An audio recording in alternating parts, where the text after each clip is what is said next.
Hello, we're here at Perfect Child, and we have today with us Stephen Spitalny. I'm very excited about Stephen Spitalny. I'm going to give you his bio. Stephen is a writer, an early childhood consultant, and a kindergarten teacher at the Santa Cruz Waldorf School. I'm going to read the rest because I don't have it memorized. He has given many courses at the Rudolph Steiner College in Fair Oaks, California, and for the past decade has been a faculty member at the Waldorf Institute of Southern California.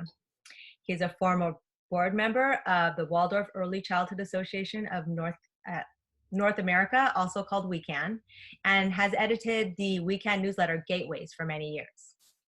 Steve offers insight into early childhood development and into various aspects of the young child through individual consulting, lectures, and courses for parents and teachers around the world. He's also authored 3 books: Connecting with Young Children, Educating the Will, Conscious Parenting, A Guide to Living with Young Children, and What's the Story? Storytelling as a Path Toward Living Happily Ever After. Welcome, Stephen. Thank you, Belinda. Thank you. It's good to see you, actually. It's really great to see you, and I'm really excited for this interview because, as you know, I've attended several of your workshops, had you as a teacher at WISC, and now it's really nice to just kind of have one-on-one time and really get to ask some questions that I want to know about. Well, good. Let's dive in. But I just want to make one tiny correction. I am the former editor of Gateways. Okay, so you don't do that anymore. No, I passed that on some time ago. I forget, maybe quite a few years ago by now. Okay, great. All right, let's start because we have some really good questions, and I think that we're going to need the entire time so that you can answer them appropriately. Okay. All right, so as a kindergarten teacher of almost 30 years, have you seen a difference in how children develop or in parenting? And the reason why I asked that question is because one of the preschool teachers that I had spoken to a few years ago was telling me how back in the day when you would bring stories to the children, you could tell the same story for at least a week and the children would still be captivated. But now, you know, within the last probably 5-10 years, she can only tell the story for like 2 or 3 days before the children lose interest. Are you finding that to be the case, or? Well, first, well, that's a multi-layered question. Have the children changed? Has children's development changed? I don't think so. I think the children are the same. What's different is everything that surrounds the children.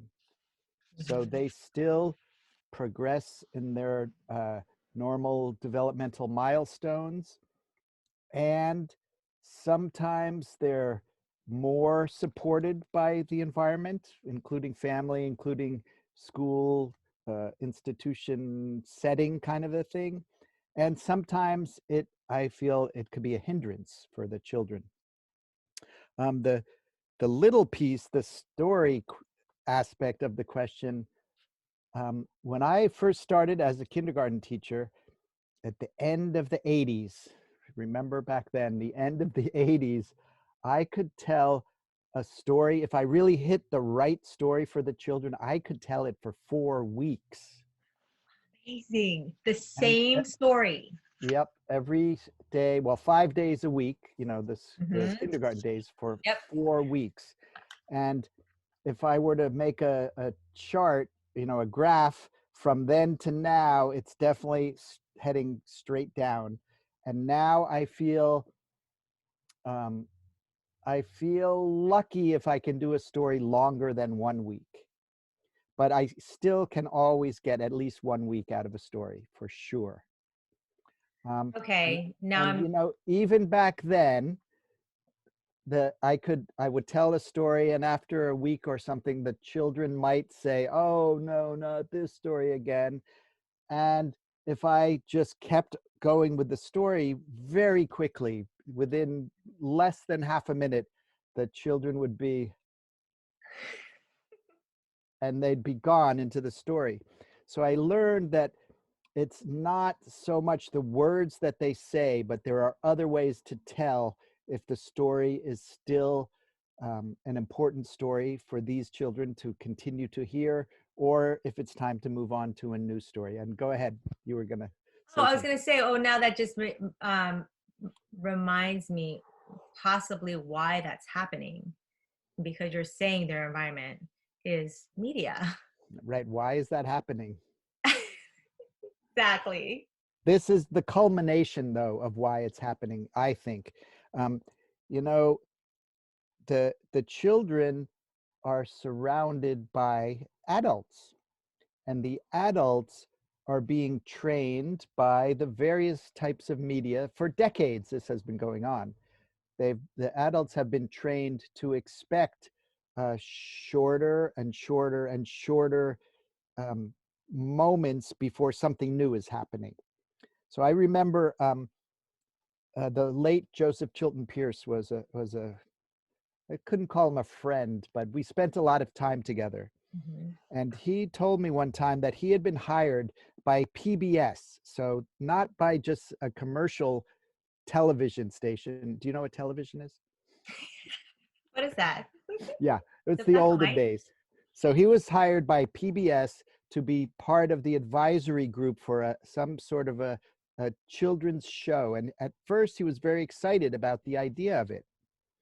Now, you know, Joseph Chilton Pierce's main kind of thrust was about neurological development and how Mhm. do we enhance and support that.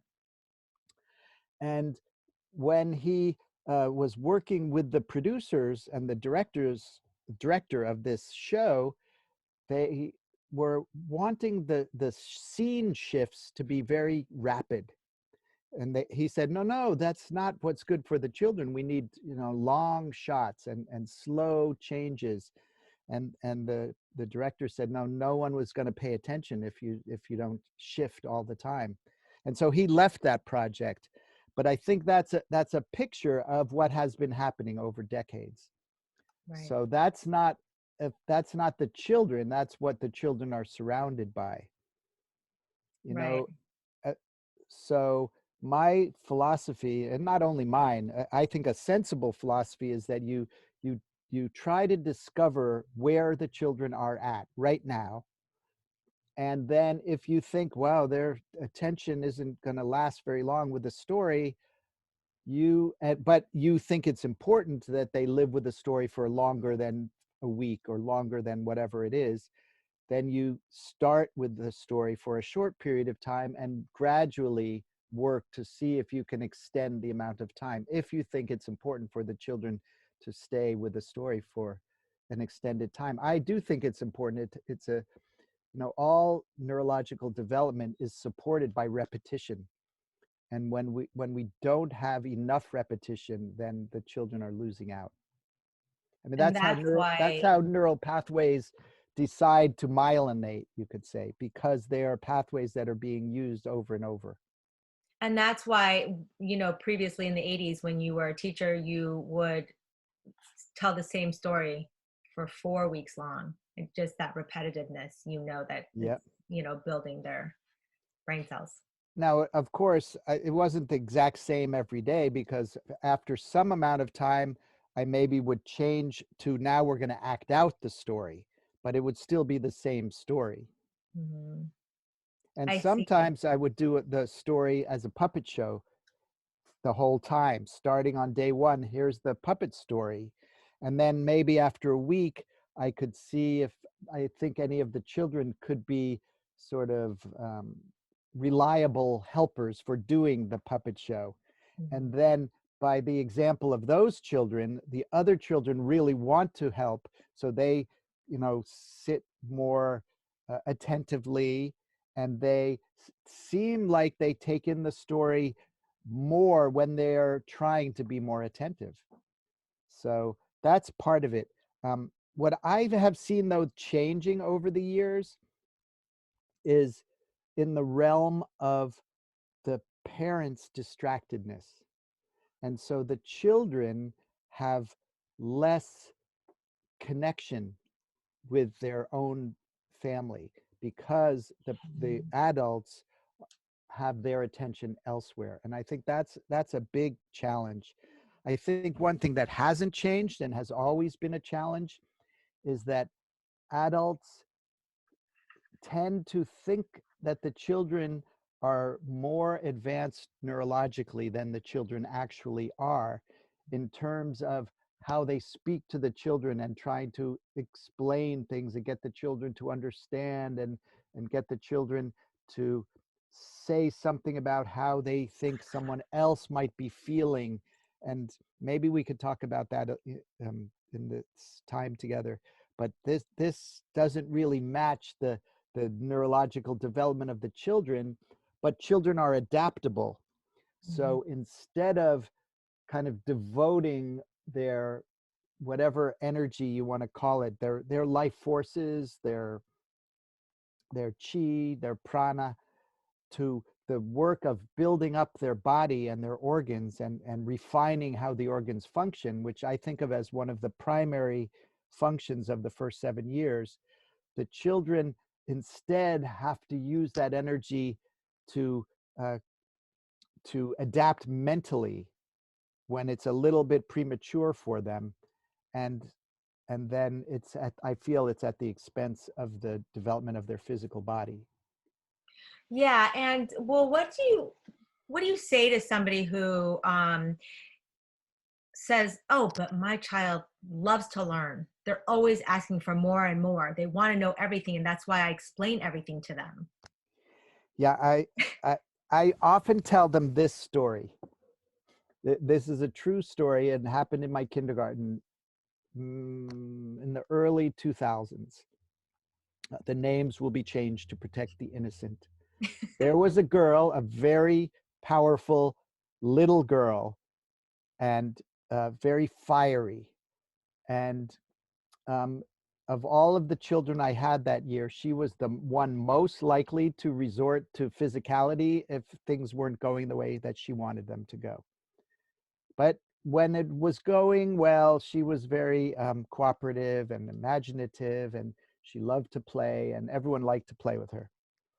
And there was this boy, a very tall boy, who was not very well coordinated. It was awkward, and his speech wasn't fully developed for his age. I mean, he had some sort of speech challenges. And they sat next to each other at lunch. They had their regular spots were right next to each other. And one day, it was raining at lunchtime, and the girl, she said, "Huh, why does it rain?" And the little boy got a huge smile on his face, and he said, "It rains because of the water cycle." And he proceeded to explain that the sun warms up the soil, and the moisture in the soil evaporates. And he went into this whole thing. And the girl shoved her chair back and got up like this. And I'm thinking, okay, it's just about intervention time. And she said, "No, why does it rain?" And he said the exact same words again, like he had he had memorized the script that someone had explained that to him. And I thought she was just going to knock him over, but instead she turned to me and she said, "Steve, that can't be it. Why does it rain?" And so there, I'm on the spot, and I said, "Well, it rains because the clouds are full of water and the plants are thirsty." And she just went, "Ah," and she sat back down and ate her lunch.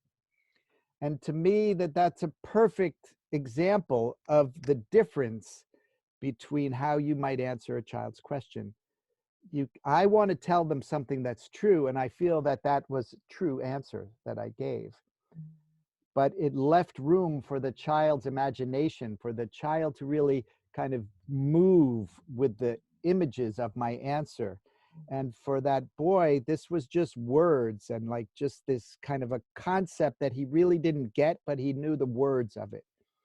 And I think that that's a very common thing. It's not only dads do it, it could be moms. Oh, Um, yes. it's a thing that adults do kind of assuming that if you talk enough, the children will understand what you're saying. Well, And I and think, just the, I guess, the desire of like wanting your child to know more yeah, and of be more, course. right? And wanting to satisfy what seems like their desire because they're asking to know more. Right. So how you answer their questions is something to think about.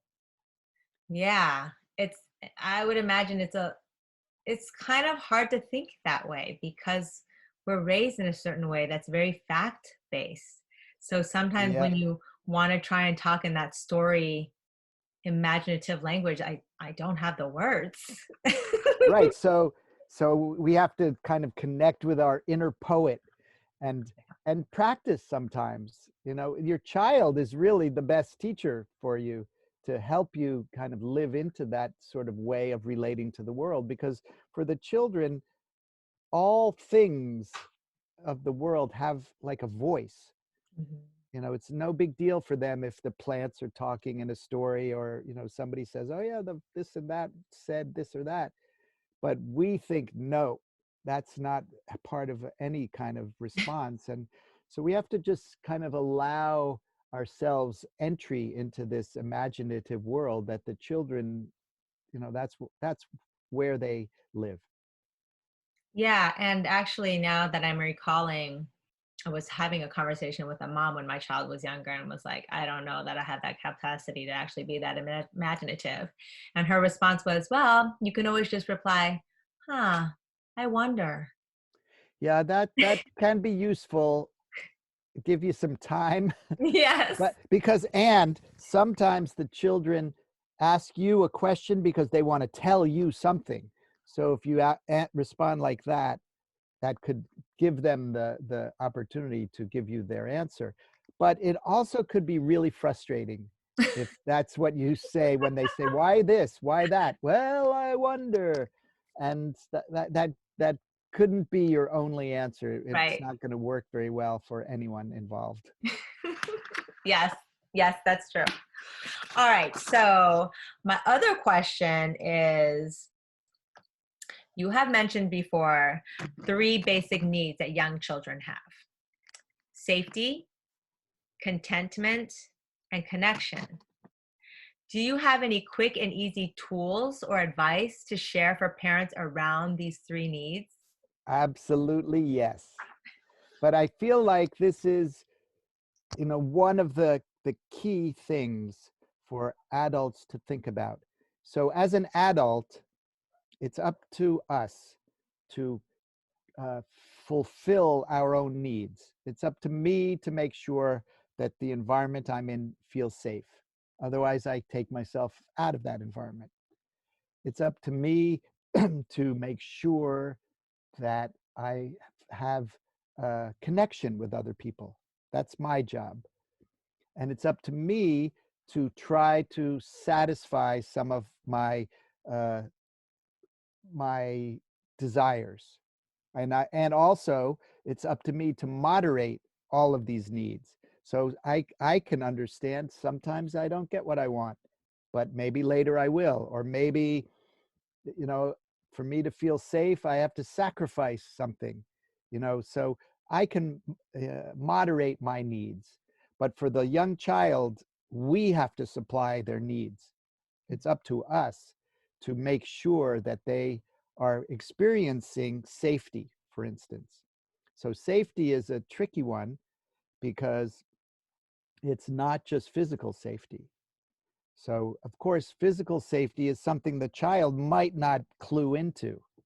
So that's very clearly our job to make sure that the child is safe without becoming too much of a helicopter parent, without being too controlling, because they do need some risk, but yet you don't want them to, have reckless abandon and get, regular broken limbs and stitches and things like that. Um, so that part, it's up to us really to be the shepherd of their safety. But the thing that people don't realize is that safety is an emotional thing too. So if a child does something that you didn't want them to do, or they don't do something that you did want them to do. Either way, if the child isn't doing what you want them to do,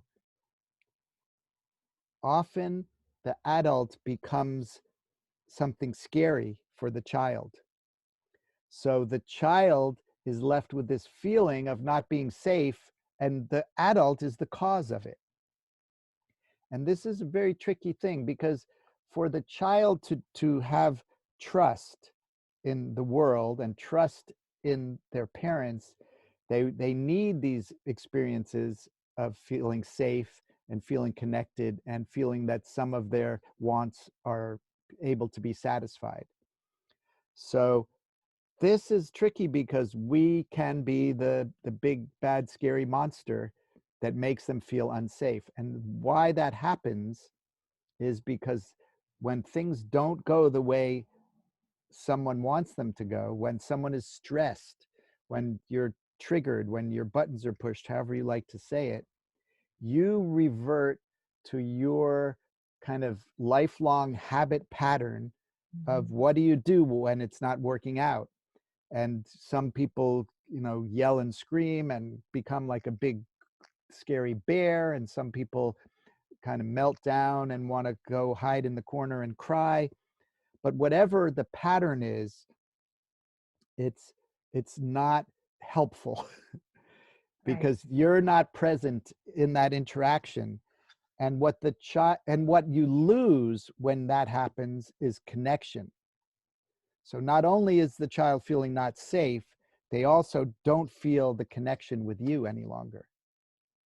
So it's like you at least damage, if not break, that love connection with your child when you become that growling monster, because they put the plate on the counter instead of in the sink, or who knows, whatever it is. So that is why we have to remember that this is our job. And as I mentioned a little bit earlier, something that has changed is the adult's ability to be present in the moment with the people that they're with, and which is connection. That's another name for connection. And with all these amazing devices that people have, they feel like they're connecting with people all around the world through Facebook and Instagram and emails, and just even using their phone as a phone. Right.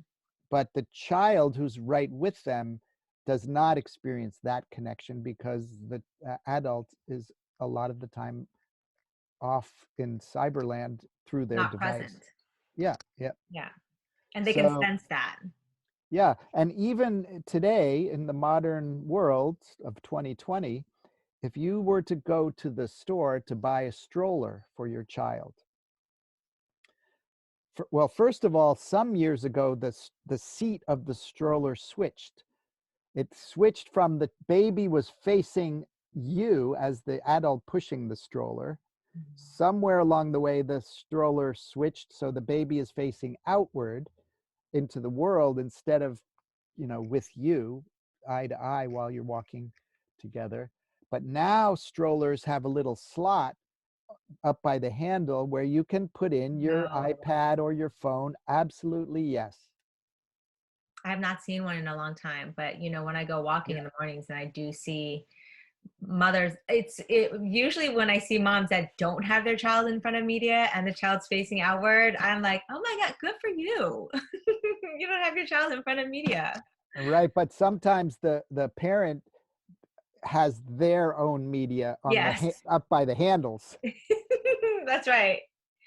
So Yeah. I think that's a big challenge, because I think that maybe the most important thing is that the child feels safe, that the child gets some of their desires satisfied, but most important of all is that they have some loving adult who they really can connect with and do connect with and feel connected to. And I mean, I kind of think this is the whole point of us being human beings, is that we can cultivate relationship, cultivate connection with other human beings, with the kingdoms of nature around us, and however we choose to do it with the spiritual world. as you know, as we see fit. But those are realms of connection that I feel like is the essence of the human being, that we can do those things, and it needs practice. And if we're not there to help the children practice it and cultivate those capacities when they're little, then they are have places that they're going to have shortcomings in later on. Yeah. I also feel like, as far as relationship building and connection between humans, I mean, wow, one of the biggest, I guess, tools or catalysts for this is having a child. Because, I mean, as far as I'm concerned, I like 180 because of my child, right? And what's also nice is it's forgiving.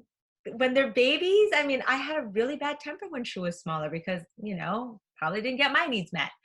And in this process of growing, with Waldorf teachers as guides and also books, and having my child and looking at her and understanding, oh, what I did before wasn't all that great. But then moving forward from that, she's actually very well adjusted because, hopefully they forget that there was that one outburst when she was 6 months old. Well, I think if we as the adults are really trying to be self-observant and see where our triggers are, and as we progress through life, we more and more become aware of those triggers, more and more we uh, make it so those triggers don't work anymore. And the child, not intellectually, but just by accompanying us as parent-child relationship, they see that development in us, and they can see, in a way, I think of that as the best thing we can do for our children. If you started out perfect, I don't know what that means anyway, but if one could, it wouldn't serve the child as much as someone who starts out with um, some things to work on, and takes them up little by little or bigger by bigger, but is working on themselves. And that's a really big thing. Yeah, essentially modeling. We're always modeling proper behavior, right? And that's how they learn, through imitation. So Right. kind of like So follows that, but also they discover the the the changing tenor of the relationship with us as we are doing that work on ourselves. I mean, I think that if you look at your own life, not necessarily just you, Belinda, but anyone, them. look at your own life, you can discover that you have various master teachers in your own life. And Mm-hmm. the first master teachers for you are your parents. Mm-hmm. And it isn't so much that they're teaching you about, manners and, courtesy and morals and values. They are teaching you that stuff. But what they're really teaching you is when they do something that really bugs you, it causes you to react in a certain way. Mm-hmm. And so your parents are your first great teachers. And it goes two ways. The children are the parents' great teachers also. So those are two kind of different relationships, because we each have parents. Everyone has them, I'm sure of that. And many of us have children. So those are two sets of teachers. Then we have our partners. They are perhaps the greatest teachers of all, because we get fooled by thinking that it's, we're connecting because we share interests and our values align, and, a spiritual path maybe aligns and all this stuff. And while that is all true, we don't notice at first that our triggers perfectly complement each other's triggers. So your partner knows how to trigger you, and you know how to trigger them. And that's a gift. But in the moment of it, when you are triggered or they are triggered, it doesn't feel like a gift. but it's a teaching. It's a possibility of you really embracing the challenges that you have developed through your own biography up to this point, you know, especially starting out in early childhood, the techniques that you figured out how to get your needs met. Whether or not they were good for the other person is a whole nother story, but to some degree they worked for you to get your needs met. And then the partner has a similar um, process of figuring out some strategy to get your needs met. And then these two collide and you both discover these strategies don't work head on. Yeah. So that's those are, you know, of course, then some people have colleagues in their work. Those Mm-hmm. are, but they're a secondary level of teacher because there's not that personal charge. You can walk Yeah. away from them. Right. No personal investment, really. Yeah. Yeah. Yep. Yeah. All right. So, my next question is, and you did mention perfection. And we are called perfect child. And I know, initially but when I just want to say you didn't call it perfect parent. no, no, I did not, but I could because we all are perfect in our own way. Yeah, I mean, when I first came up with the name, I had two different reactions, right? Some people who saw it, Perfect Child, and they were like, "Oh my gosh, that is the perfect name." Usually Waldorf teachers, and then others who were like, "Perfect." I mean, I had one mom's reaction. Actually, they pulled up the website, the daughter and the mom, and the daughter was probably 9. Was like, "Perfect child. Ooh, who wants to be a perfect child?"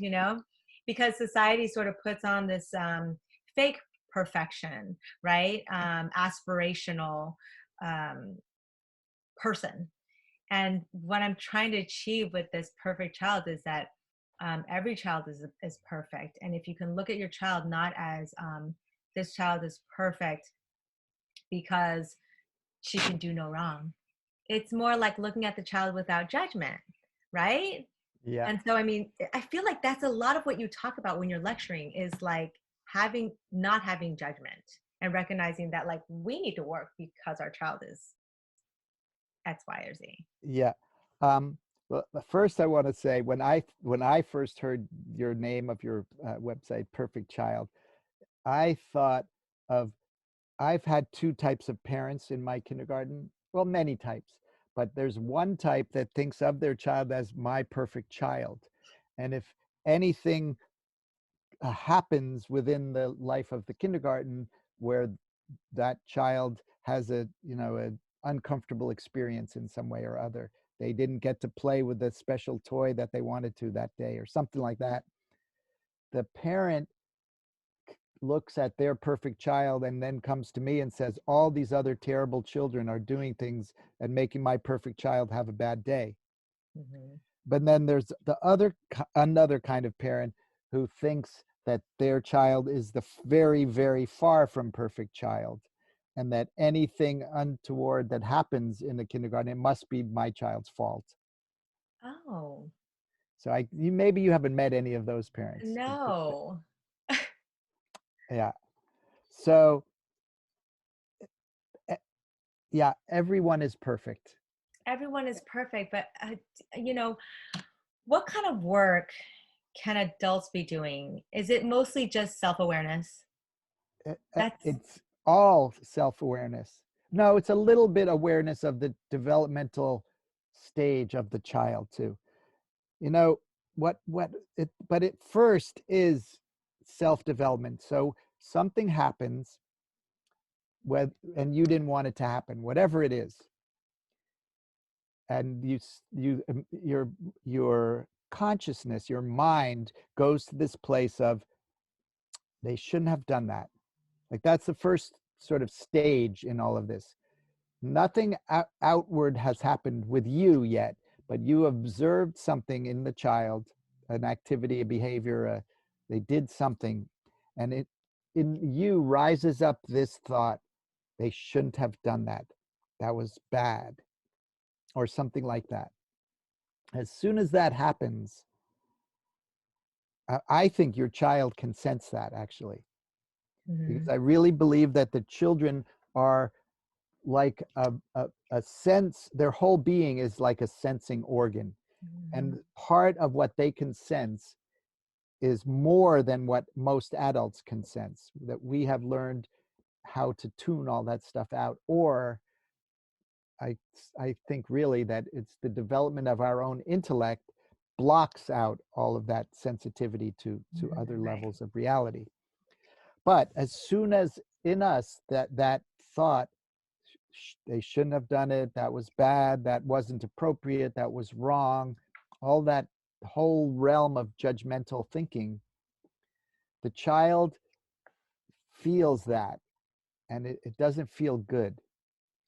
And it's sort of on a spectrum, I think. First is your thought, your judgmental thought, and the next thing is you start going like this. And or maybe you tap your foot, or maybe your arms go like this. Maybe it's the hands on the hips while you're looking at the child in a certain way. So that's sort of the next level. Your body adds to this mood of the child did something wrong. And then you open your mouth and you start with things like, how could you have done that? Didn't you know that such and such? I already told you once. I already told you 100 times. All of that stuff. It's just like amplifying this thing that the child did something wrong and is bad. And then there's it can go sort of two ways in further amplification. One level is you go sit in your room for a while. You're going to have a timeout. Or some people hit children. But I think all of that, from your thought about the child, how could they, that was wrong, that was bad, they shouldn't have, to the scolding, to the sending them to the room, or it's all a kind of a punishment based on judgment. And it all doesn't serve anybody. It doesn't serve the connection that you want to have with your child, and it doesn't promote a kind of a feeling of safety for your child either. And the weird thing is, if you want your child to change a behavior, but you come at them with this kind of judgmental or scolding or punishment kind of mentality, they experience you as something, or as threatening. You're a scary monster. And so their neurology is not going to be open to a learning kind of experience. Their neurology is going to be in defending themselves, protecting who they are. It's, you can call it the reptile part of our brains. The brain, the core of the brain, the most ancient part of the brain, is all about fight and flight and freeze, and that core part is about safety. It's about, if safety is off, then that part of the brain is very busy, very active, and that's the fastest part of our brain. The signals that come from that part of our brain, to the rest of our body in terms of the release of various chemicals, that self-created chemicals that enhance our possibilities of running away faster or just being on full alert. All of those kind of revved up chemicals, our sympathetic nervous system tools, are kicked in. And the part of our brain where we learn, the limbic system, it can't learn, because the reptile brain has taken over to save our life. It used to be we needed to save our life from giant lizards with big teeth or whatever. But now it's still very functional part of our neurology, but there are no giant literal monsters with big teeth out to get us. But we perceive each other as those monsters at times. And so essentially, when you're a parent that hits that stage, and you react to your child in that way, they shut down. Your child shuts down. you're already not in your sort of fullest potential of your neurology. Mm. That part of your neurology is where executive function resides, which means that you could come up with a creative solution to the situation rather than kind of pummeling someone with what they've done wrong. But it just pushes them back to their most ancient part of their brain for survival. But you're really joining them, actually, because it didn't go the way you wanted. So when things don't go the way you want, your neurology falls back on its ancient past also. But I think if there was a few things that we could somehow always be aware of, one thing is that the child's neurology is not as developed as ours. Right. The reptile brain, or those parts of the brain that are kind of lumped into this term, it's really a functional system rather than a specific one location in the brain. But that part of our brain is ancient and fast. And then we have the limbic system part of our brain, which is pretty much developed by the time we're 7 years old. The reptile brain is pretty much developed by the time we're 2 years old. But the most advanced or most modern part of neurology that has developed in the human being isn't fully mature until we're into our late 20s. And that's the part of the brain where all of this kind of fancy neurological functioning happens, like planning and reasoning and delaying gratification and choosing where to put your attention and understanding and reasoning and logic. If we could keep that in mind in relating to young children, everyone would be better off, because then we would not be explaining things endlessly to them. We wouldn't say things like, "Oh, I already told you 100 times." Right. You know, But okay, I mean, you're saying that, to use less words, and you have, to go back to, I know that you give lectures on carrots and sticks, Yep. right? And it's really about not sending them to their room and not, dangling a carrot or anything like that, or grounding them. But if they're doing something that is, that you don't want them to do, and you've gotten mad, and the first inclination is go to your room, instead of saying go to your room, what do you do? Well, what happened and how old are they is what I Okay, have to know first. let's say they're 5 years old. Okay, so the first thing I learned this from somebody's blog. It's an acronym, a really helpful acronym, and I wish I remembered where I read it, because it was so good. I would like to credit the person who did this, but the word is wait. But what they described as what that acronym stands for is why am I talking? So before you open your mouth, what am I going to just start talking and then try to figure it out? I have changed that acronym, though. I think it's more accurate if we think of it as what am I thinking? So before you open your mouth, if you can, it's really hard when you're triggered. When you're triggered, you're triggered.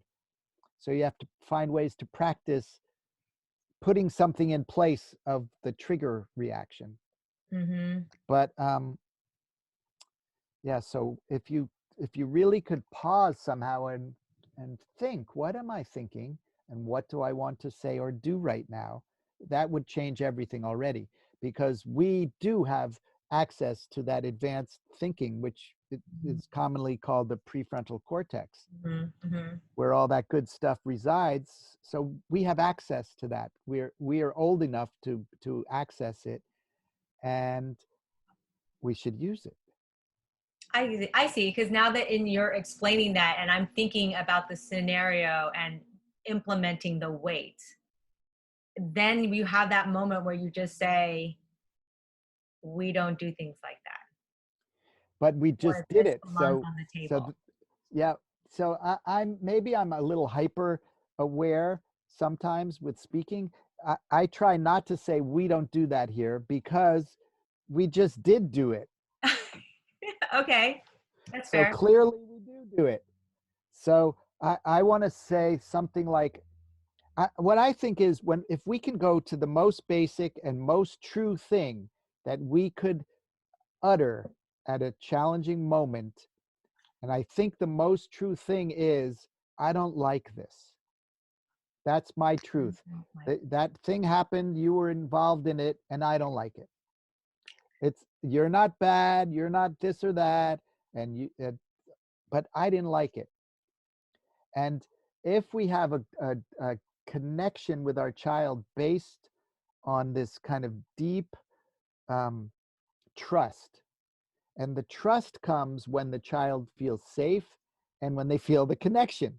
That's the ingredients of trust. And so if we have developed trust, and I say to the child, I don't like when dishes are just dropped on the floor. And if I really can say it in a clean way, that's just talking about me. I don't like that. Then the child is able to go, oh, I like him. I'm connected to him. And he didn't like that. And that's how we can transmit values and transmit boundaries, even without hitting people over the head, figuratively. Yeah, and using a neutral voice. And but it has to come from a neutral inner Yes, space. You yes. can't just use a neutral voice if you're seething and Well, vibrating. then it wouldn't be neutral because it would come through. Another thing that I think is really helpful for people to keep in their awareness is this idea that if somebody is doing something, well, let's say there's a child in your life that wants something, and they go, "Mommy, I want it. I want it." And if you say, "No, hey, I don't want whining. No, no, I'm not going to do what you say because you're whining." But the child keeps at it until you give it to them. And so the child has developed with you, through interaction with you, a strategy of getting what he or she wants. And the strategy is to whine, because whining gets you what you want. Right, And so right, then we get upset with the child for whining, but we created the success of that strategy. right. Absolutely. It's the child who goes over to another child and takes the toy out of their hand and maybe pushes them a little bit and walks away with the toy, and the child who now has the toy is quite happy, and the other child not so happy. But the child who went over, grabbed, pushed, and walked away, their strategy, really, you could say, if you could be objective, you would say that was a good strategy, because they got what they wanted from doing that strategy. But what we do is we make them be bad or wrong or should be ashamed of themselves or whatever, all of that stuff, for doing a thing to get what they wanted successfully. Right.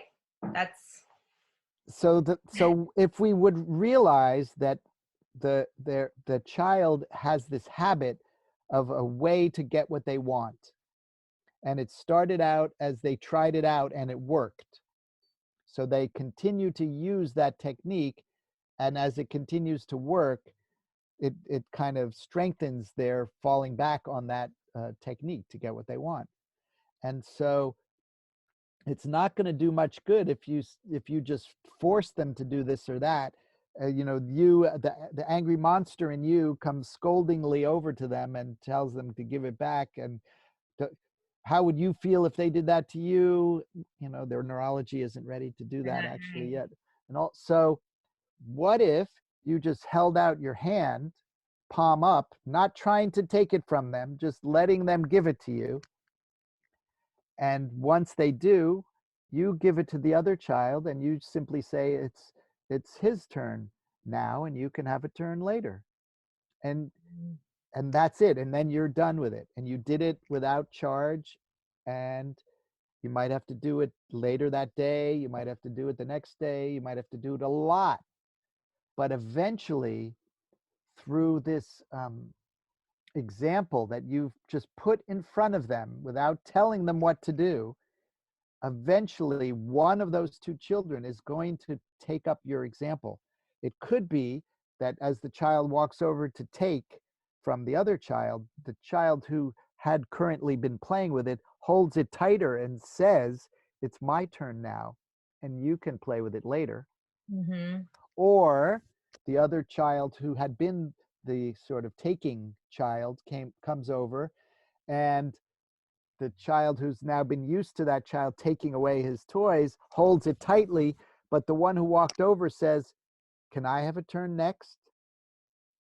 And it will happen, but you just don't know how long it will take. But Right. when it happens, by you just putting it in front of them and them taking it up themselves, then they've actually learned something. You know, it's the same thing when you're someone gives your child um, I don't know what, a thing, a something, and you say to them, "Go tell them thank you." You know, you want them to be, express gratitude, Right. but if you tell them to do it, or go say you're sorry, the child doesn't learn anything. They just Right. are following your command. But if you can find a way to give them an example, then they will take it up. So You it, just it does. yourself would say thank you. Yeah, so you yourself have to say thank you, or or maybe you say something like, "Oh, my," uh, you can say it in a way on behalf of your child. "Oh, thank you, my child is so glad to have this thing." Right. And you don't know when it's going to happen that your child will take it up, but it will be theirs once they take it up themselves, rather than you telling them what to say. Right. And that's again, just sort of self-awareness as a parent. I'm totally like lost in the light now. But as a parent, understanding and not being so nervous that it's not coming yet. It'll come when it comes, and just relax. Yep. And depending on how old your child is, you could, at some point, you're sitting around the dinner table and it's not one of those moments where somebody just gave your child something, but Right. you could be saying, I really like it when, if somebody gives someone something, the person who gets it says thank you to them. Just let them know what is it, what do you like? What do you like and what do you don't like? Because that's really our truth. What's good and bad and right and wrong and appropriate and not appropriate and should and shouldn't, all of that isn't real. It's all Hmm. just some like web of opinion and judgment that really doesn't have any bearing on reality. But what do you like and don't like? That's the truth that you know. Right. And Right. And that's essentially it. Like I living in think our of it in a way, it's like a subversive way to help develop your child into what is sort of lightly thought of as authentic behavior. I'm being authentic now, but that is as authentic as you can get. And if you offer your child that example of expressing the things you like and the things you don't like, that is, it doesn't get any realer than that. And I think that one of the challenges, not just of our time, the challenges for human beings is to reveal what goes on in the realm of your heart, because it's scary in a way, or we think it's scary and dangerous, and being vulnerable and revealing what goes on in there is dangerous because you might get hurt. And we think of it as fragile in a certain way. And so it's like we walk around with this shield over our heart and we don't reveal what's going on in there. Well, this is a way to help the children to connect with what's happening inside them and to express it out into the world. I don't like this. I do like this. right. Yes. And that's really important, because a lot of times I think what we find in society is that we've lost our voice.